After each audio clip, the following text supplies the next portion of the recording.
Достор, эсиңиздерде болсо, өткөндө бир арест боюнча видео киргизгем.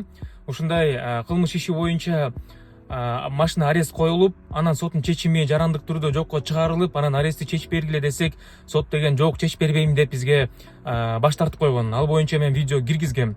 Мен андан кийин даттануу менен кайрылгам Бишкек шаардык сотко. Бүгүнкү күндө ошол арест чечилди. Бишкек шаардык сот ушул Октябрь райондук соттун чечими туура эмес чыгарылган деп чечим кабыл алды. Бул жерден эми дагы бир жолу белгилеп кетейин.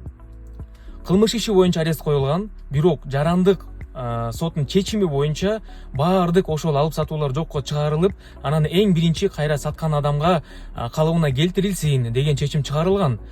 Бирок кылмыш Октябрь райондук сотунун бир судьясы жок, бул жарандык соттун чечими бизге тиешеси жок, бул кылмыш ишинде каралган, силер өзүңөр эле албары жок чечим чыгарып койдуңар деген чечим кабыл алган. Токтом, преюдиция дегенди эске алган эмес.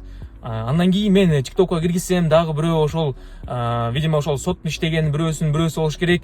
Ой, андай болбойт да, анан эмне кантип чыгармагыла, туура эле чыгарган деген сыяктуу бир комментарий таштаган. Мынакей бүгүнкү күндө Бишкек шаардык сот ошол Октябрь райондук соттун чечимин жокко чыгарып, арестти жокко дагы чыгарды.